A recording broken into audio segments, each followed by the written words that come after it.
Bismillahirrahmanirrahim. Alhamdulillah wassalatu wassalamu ala Rasulillah wa ala alihi wa sahbihi wa mawalah.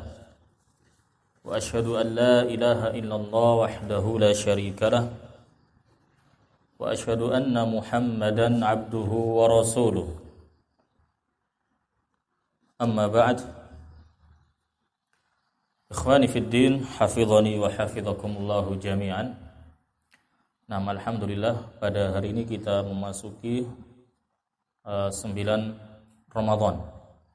Nah, insyaallah kita melanjutkan kajian Al-Aqidah, yaitu kitab Kashfu Asy-Syubuhat karya Syekhul Islam Muhammad bin Abdul Wahhab bin Sulaiman bin Ali At-Tamimi An-Najdi rahimahullahu ta'ala. Kita masih di muqaddimah insyaallah. Qala Syekhul Islam Muhammad bin Abdul Wahhab bin Sulaiman bin Ali At-Tamimi An-Najdi rahimahullahu ta'ala. Bismillahirrahmanirrahim. I'lam rahimakallahu anna at-tauhida huwa ifradullah subhanahu wa ta'ala bil ibadah. Wa huwa dinur rusulil ladzi arsalahumullahu bihi ila ibadihi. Fa awwaluhum Nuhun alaihi salam arsalahullahu ila qaumihi lamma ghalaw fis salihin waddin wa suwa'in wa yaghutha wa ya'uqa wa nasrin. Bismillahirrahmanirrahim. I'lam, ketahuilah, rahimakallah, semoga Allah merahmatimu, anna tauhida huwa ifradullah subhanahu bil ibadah, bahwa tauhid adalah mengesahkan Allah subhanahu wa ta'ala dalam beribadah. Wa huwa dinur rusulil ladzi arsalahumullahu bihi ila ibadihi. Tauhid adalah agama para rasul yang karenanya Allah mengutus mereka kepada segenap hambanya. Fa'awwaluhum Nuhun alaihi salam. Rasul pertama adalah Nuh alaihi salam. Arsalahullahu ila qaumihi lamma ghalaw fis salihin. Allah mengutus beliau kepada kaumnya ketika mereka ghulu, melampaui batas terhadap orang-orang saleh, yaitu Wad. Orang saleh tersebut adalah Wad, Suwa', Yaghuth, Ya'uq dan Nasr. Ikhwani fid din, hafizakumullahu jami'an.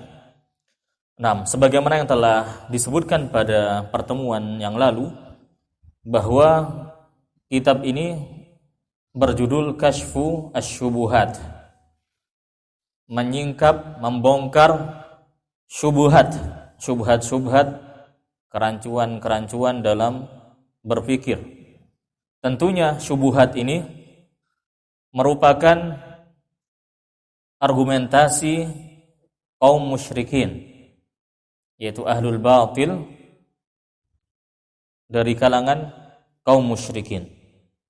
Sebagian para ulama, di antaranya adalah Syekh Ibnu Ghannam dalam Tarikh Najd, beliau menyebutkan bahwa Al-Imam Muhammad bin Abdul Wahhab rahimahullahu ta'ala ketika telah menulis karya ini, yaitu Kashfu Asy-Syubuhat, beliau mengirimkannya ke berbagai desa, ke berbagai wilayah, dalam rangka membongkar, menyingkap syubhatnya ahlul batil dari kalangan musuh-musuh dakwah beliau, musuh-musuh dakwah Syekh Muhammad bin Abdul Wahhab. Sehingga Kashfus Syubuhat ini sebenarnya sebuah karya memang sengaja beliau susun ya untuk ahlul Islam, untuk kaum muslimin, yang mana telah tersebar di tengah-tengah mereka sekian banyak syubhat, sekian banyak kebatilan-kebatilan yang itu ditebarkan oleh ulama-ulama yang mewarisi kebatilan kaum musyrikin. Sehingga ada di antara ulama-ulama yang mereka mewarisi kebatilan-kebatilan kaum musyrikin, ya, mereka mendakwahkan kesyirikan dan syubhat tersebut kepada kaum muslimin. Sedangkan kasyfu asy-syubuhat, kasyaf itu maknanya menyingkap. Al-kasyaf huwa hasru syai' anis syai'. Al-kasyaf secara bahasa yaitu menyingkap sebuah penghalang dari sesuatu. Dan ini banyak di dalam Al-Qur'an, di antaranya sebuah ayat, falamma kasyafna anhumur rijza, bahwa makna kasyaf itu menyingkap, menghilangkan. Allah berfirman dalam Al-Qur'an dalam surat Al-A'raf ayat 135, falamma kasyafna anhumur rijza, ketika kami menghilangkan azab itu dari mereka, menggunakan lafaz kasyafna, yaitu kami menghilangkan. Sedangkan asy-syubuhat, shin di dhammah, kemudian ba-nya juga di dhammah, ini bentuk jamak. Bentuk tunggalnya adalah syubhah dengan tanpa alif setelah ha, syubhatun. Sedangkan syubhat yaitu permasalahan yang tersamar antara hak dan batil, yaitu batil yang menyerupai al-haq. Sehingga perkara-perkara yang samar antara hak dan batil ini disebut syubhah. Sebenarnya al-haq itu jelas, wadih, mempunyai dalil, mempunyai bukti yang jelas. Namun di sana ada sebuah permasalahan yang sejatinya itu kebatilan. Sejatinya adalah kebatilan. Namun orang-orang yang mengusung kebatilan tersebut telah memoles kebatilan itu dengan al-haq. Sehingga bagi orang yang melihat kebatilan tersebut, ya terkadang sebagiannya menganggap bahwa itu adalah syubhah karena telah dipoles dengan al-haq. Ya, sehingga kebatilan yang samar seakan-akan ya seolah-olah itu adalah al-haq, bagi sebagian pihak itu disebut syubhah. Maka syubhah adalah sesuatu yang menyerupai, syubhah adalah kebatilan yang menyerupai al-haq. Itu adalah syubhat. Tentunya asy-syubhah ini dilontarkan oleh syaitan, dibisikkan oleh musuh-musuh Bani Adam dari kalangan syayatinal insi wal jin. Wa kadzalika ja'alna likulli nabiyyin aduwan syayatinal insi wal jin yuhi ba'duhum ila ba'din zukhrufal qawli ghurura.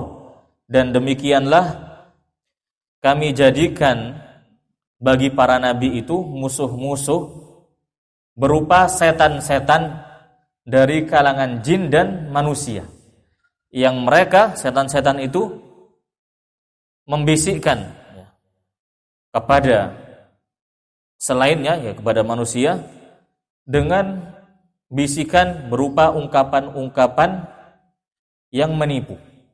Ya, di antara bisikan syaitan adalah syubhah, menjadikan sebuah kebatilan itu seakan-akan samar. Padahal Nabi sallallahu alaihi wasallam telah bersabda dalam hadis An-Nu'man bin Bashir radhiyallahu taala anhu yang diriwayatkan oleh Al-Imam Al-Bukhari dan juga Al-Imam Muslim, innal halala bayyin wa innal harama bayyin. Sesungguhnya perkara yang halal itu jelas, al-haq itu yang halal.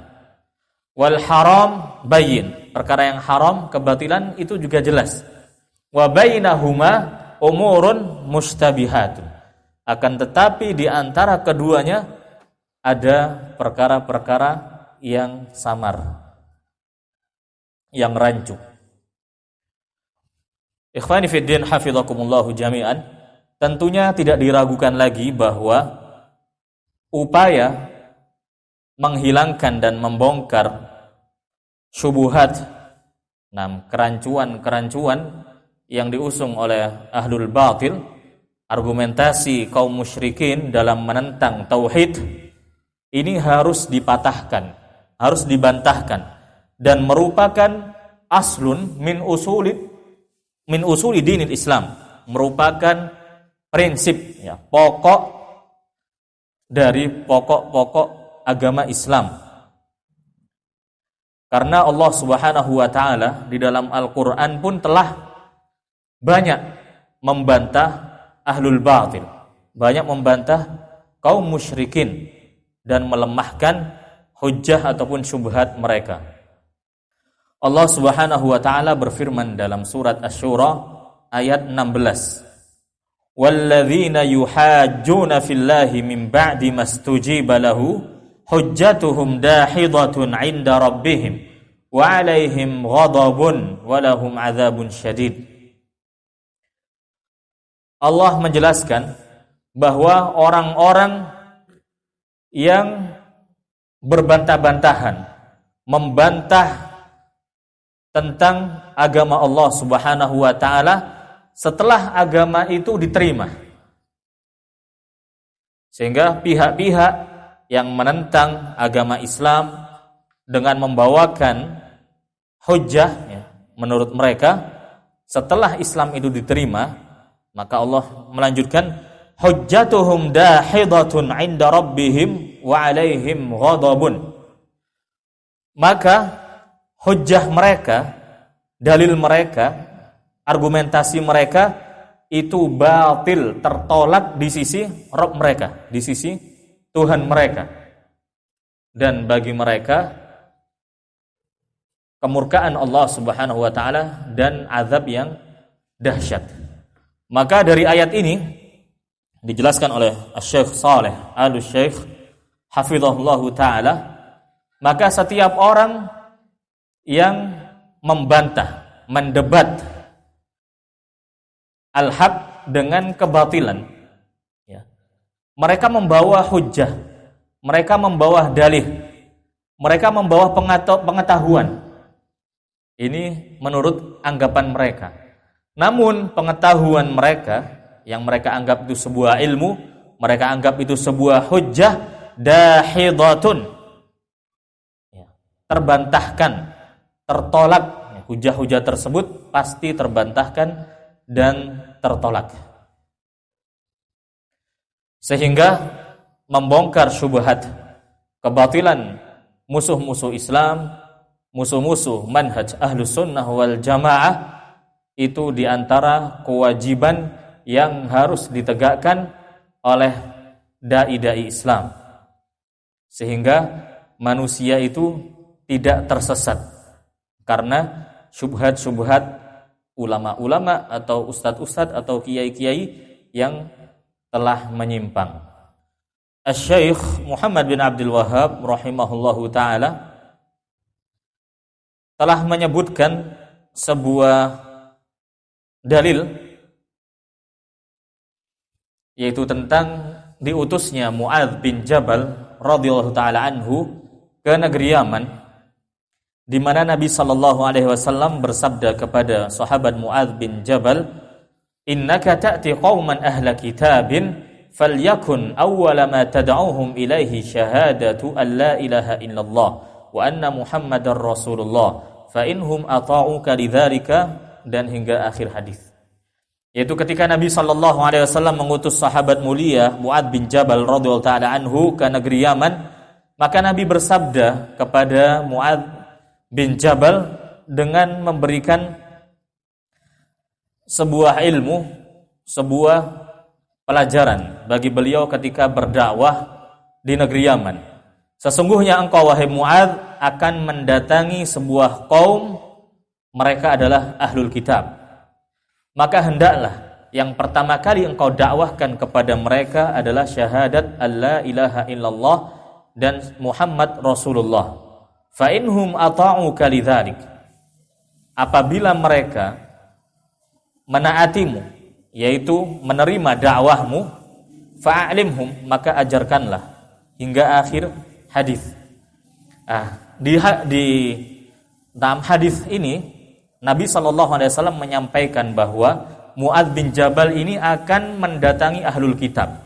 Tentunya ketika berdakwah menyampaikan agama Islam, tentunya dengan menyampaikan hujjah-hujjah, dengan metode dakwah, menyampaikan hujjah dan bantahan kepada ahlul kitab. Baik.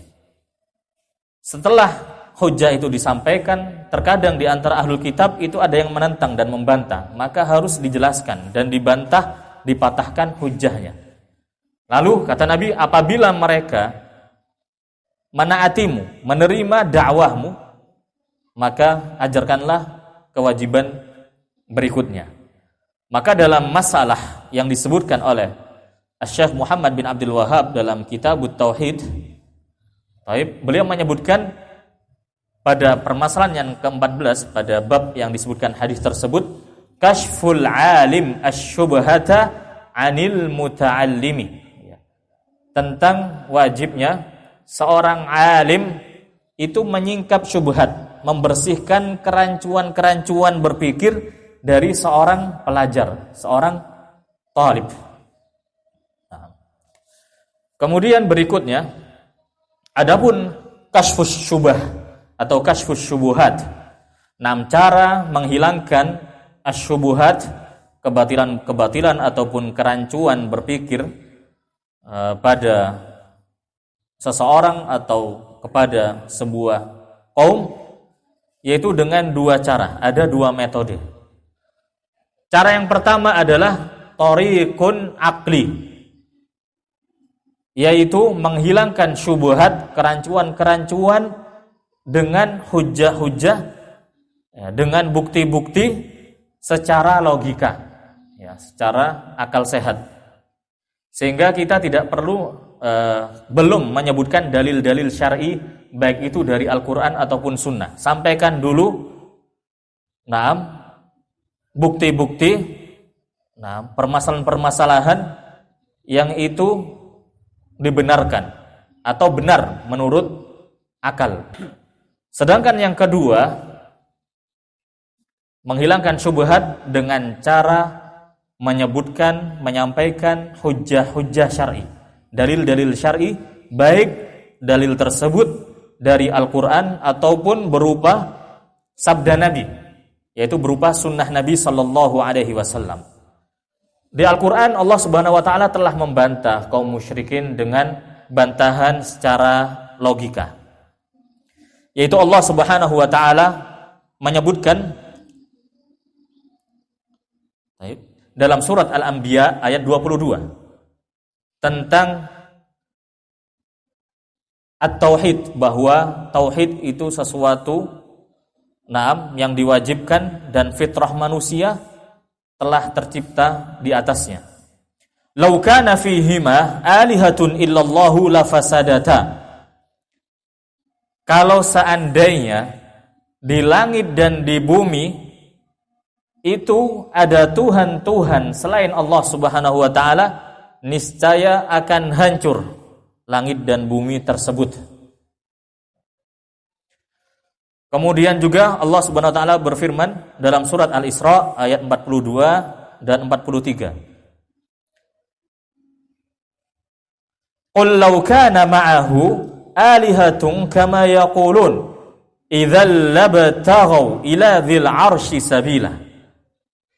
Katakanlah wahai Muhammad sallallahu alaihi wasallam, kalau seandainya di sana ada Tuhan-Tuhan selain Allah bersamaan dengan Allah Subhanahu wa taala Tuhan yang esa, sebagaimana yang mereka katakan, sebagaimana yang dikatakan oleh kaum musyrikin, idzal labtaghaw ila dzil arsy sabila. Niscaya Tuhan-Tuhan itu akan menempuh jalan ya, kepada Tuhan yang memiliki arsy. Ya, niscaya Tuhan-Tuhan selain Allah itu akan mencari jalan menuju arsy Allah Subhanahu wa taala, Tuhan yang memiliki arsy. Subhanahu wa ta'ala amma yaquluna 'uluwan kabira. Maha suci Allah, maha tinggi dan maha besar atas apa yang mereka yakini, yang mereka ucapkan. Tentunya kalau seandainya langit dan bumi itu banyak Tuhan-Tuhan selain Allah Subhanahu wa taala, niscaya alam ini akan hancur karena mereka Tuhan-Tuhan itu akan saling bermusuhan dan saling mengalahkan. Sehingga alam semesta yang telah diatur oleh Allah Subhanahu wa taala, sehingga alam ini berjalan dengan teratur, baik makhluk-makhluk yang di langit ataupun makhluk-makhluk yang di bumi, ini berjalan dengan teratur, semuanya telah ditetapkan oleh Allah Subhanahu wa taala, dan dialah yang maha kuasa yang mengatur seluruh alam semesta, sehingga keyakinan terhadap rububiyah Allah, bahwa Allah pencipta, pengatur, pemberi rizki seluruh alam semesta, ini berkonsekuensi untuk menauhidkan Allah Subhanahu wa taala dalam hal ibadah. Nah, kemudian tentang bismillahirrahmanirrahim, sebagaimana sering kita ulangi, bahwa al-muallif Syekhul Islam Muhammad bin Abdul Wahhab rahimahullah ta'ala, nah, beliau selalu memulai karyanya dengan basmalah, bismillahirrahmanirrahim. Ini dalam rangka meneladani kitab Allah Subhanahu wa ta'ala, karena setiap suratnya itu dibuka dengan bismillahirrahmanirrahim, kecuali surat At-Taubah. Dan juga meneladani Nabi sallallahu alaihi wasallam, karena beliau apabila menulis surat kepada pembesar-pembesar kaum, pembesar-pembesar negara ketika itu, beliau memulainya dengan bismillahirrahmanirrahim, sebagaimana dalam hadis Abu Sufyan radhiyallahu taala anhu yang disebutkan di awal Sahih Al-Bukhari.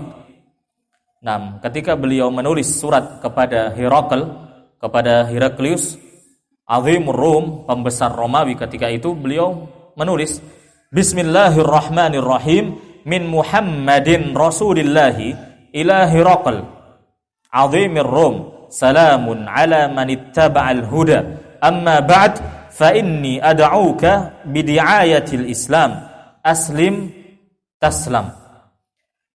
Beliau menulis bismillahirrahmanirrahim dari Muhammad Rasulullah, utusan Allah, kepada Herakl, pembesar Romawi.